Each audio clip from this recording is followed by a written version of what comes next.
कक्षा 10वीं के संस्कृत के असाइनमेंट का उत्तर बना लेते हैं। तो संस्कृत के असाइनमेंट का पहला प्रश्न है, अधोलिखितम श्लोकम पठित्वा प्रदत्त प्रश्नानाम उत्तराणि संस्कृत भाषया लिखत। तो संस्कृत भाषा में नीचे में श्लोक दिया है और नीचे में प्रश्न दिया हुआ है, उन्हीं प्रश्नों का उत्तर ऊपर में जो श्लोक है उनसे हमें निकालना है।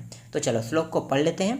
तो श्लोक है, अज्ञानेन वृत्तो लोकस्तमसा न प्रकाशते लोभात् त्यजति मित्राणि सन्गा स्वर्गम न गच्छति।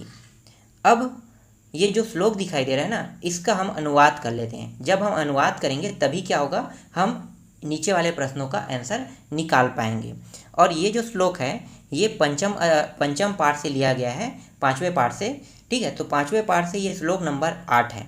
श्लोक नंबर 8 है, तो इसी श्लोक नंबर 8 का अनुवाद देख लेते हैं। तो अनुवाद होगा, संसार अज्ञात से आवृत, यहाँ पे घिरा हुआ लिखा है, आवृत का अर्थ है घिरा हुआ। तो फिर से पढ़ते हैं, संसार अज्ञान से आवृत है, संसार अंधकार से प्रकाशित नहीं होता है, लोभ से मित्रों को त्याग देता है, आसक्ति से स्वर्ग नहीं जाना है। ठीक, तो ये क्या है, इसका अनुवाद है। अब इसी अनुवाद में इसका आंसर छुपा हुआ है। तो देखते हैं पहला प्रश्न क्या है, आवृत लिखा हुआ है। तो आवृत इति पदस्य हिंदी भाषायाम अर्थ लिखित। तो हिंदी भाषा में हमें अर्थ लिखना है, किसका, आवृत का। तो आवृत का अर्थ देखो तो क्या है, आवृत का अर्थ होता है यहाँ पे घिरा हुआ लिखा हुआ है, आपको दिखाई दे रहा है। ठीक है, क्या है, घिरा हुआ।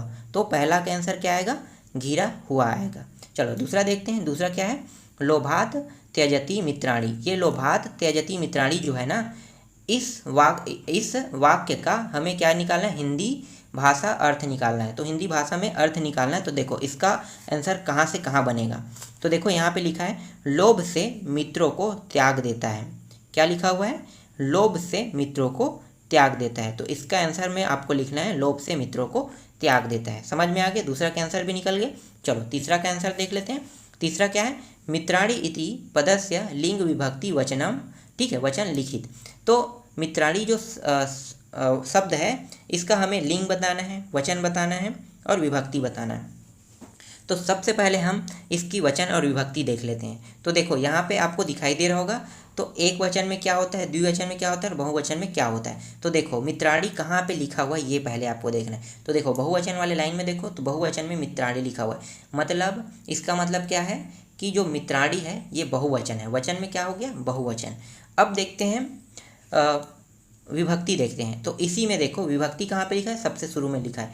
तो विभक्ति किस लाइन में है, प्रथम वाले लाइन में है, तो प्रथम विभक्ति हो। इसके बाद यहाँ पे हमें लिंग देखना है। तो लिंग भी देख लो। तो ऊपर में देखो, तो ऊपर में लिखा हुआ है अकारांत नपुंसक लिंग लिखा हुआ है। तो इसका आंसर हो जाएगा अकारांत नपुंसक लिंग हो जाएगा। समझ में आ गया इसका आंसर। चलो आगे देखते हैं, घ को। घ है लोकस्त मसा। तो लोकस्त मसा का जो हमें इसमें संधि विच्छेद करना है। तो इसका संधि विच्छेद क्या होगा, लोका धन तमसा होगा। क्या होगा, लोका धन तमसा होगा। चलो दूसरा प्रश्न को देख लेते हैं। तो दूसरा प्रश्न में है, अधोलिखित प्रश्नानाम उत्तराणि संस्कृत भाषया लिखत। तो संस्कृत भाषा में हमें इन प्रश्नों के उत्तर लिखना है। तो पहला है, कह दमन प्रकृतित। तो इसका आंसर हो जाएगा मनसो दमनम दमः प्रकृतित हो जाएगा। दूसरा देख लेते हैं, किम शिक्षी घृतरम वायोः। तो इसका आंसर हो जाएगा मन अस्वित शीघ्रतरम वायु हो जाएगा। चलो ग को देख लेते हैं। तो ग है सुखनाम उत्तमम किम। तो इसका आंसर क्या होगा, इसका आंसर हो जाएगा तुष्टि हो जाएगा। तो ये जो आंसर है वो आपको कहाँ मिलेगा, तो ये आंसर आपको प्रश्न क्रमांक 4 सुमेलित कीजिए, मतलब सुमेलन कृत लिखा हुआ वहाँ पे। तो सुमेलित करने वाले में आपको ऑप्शन मिलेगा जिसमें सुखानाम उत्तमा लिखा होगा, और इसका जो सही आंसर होगा जो सुमेलित करेंगे उसमें लिखा होगा तुष्टि। और एक जगह और आपको आंसर मिलेगा रिक्त स्थानों की पूर्ति करने वाले में। ठीक है, तो रिक्त स्थानों की पूर्ति करोगे वहाँ पे लिखा रहेगा घ ऑप्शन में देखना। घ ऑप्शन में आप लोगे सुखानाम लोगे, तुष्टि रुतमा लोगे।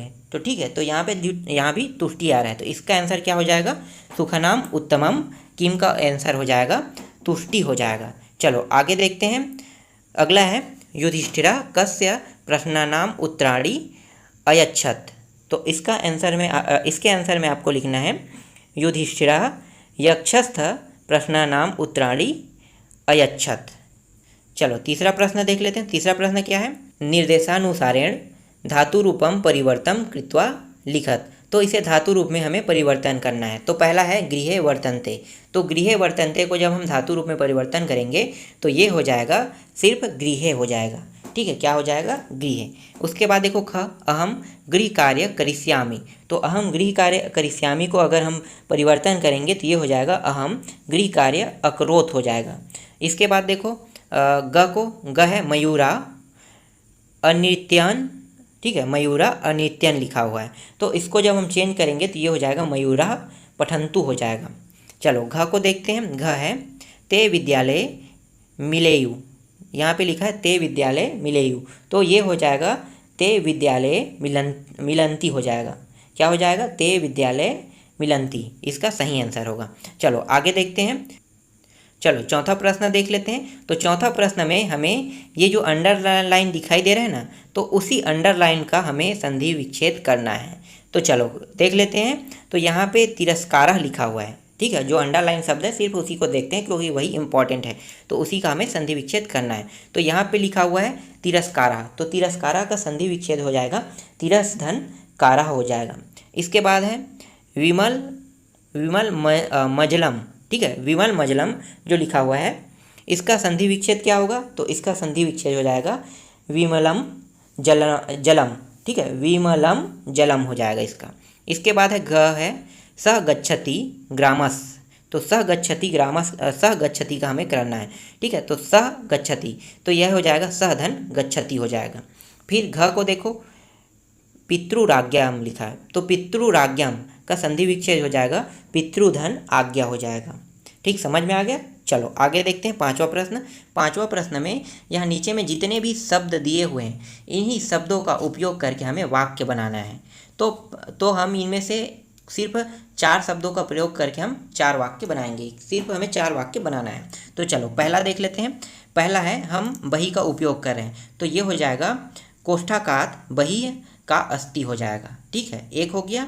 फिर मम का उपयोग कर रहे हैं, तो मम से हो जाएगा वाटिका अति सुंदरम अस्थि हो जाएगा। फिर हया से देख लो, तो हया से हो जाएगा हया सह, ये हो जाएगा हया सह गृह गत हो जाएगा, हया सह गृह गत। इसके बाद चौथा देख लेते हैं। यहाँ पे उच्चय से बना रहे, तो सह उच्चय वदति हो जाएगा। क्या हो जाएगा? सह उच्चय वदति। तो इस तरह से संस्कृत का असाइनमेंट पूरा कंप्लीट हो गया।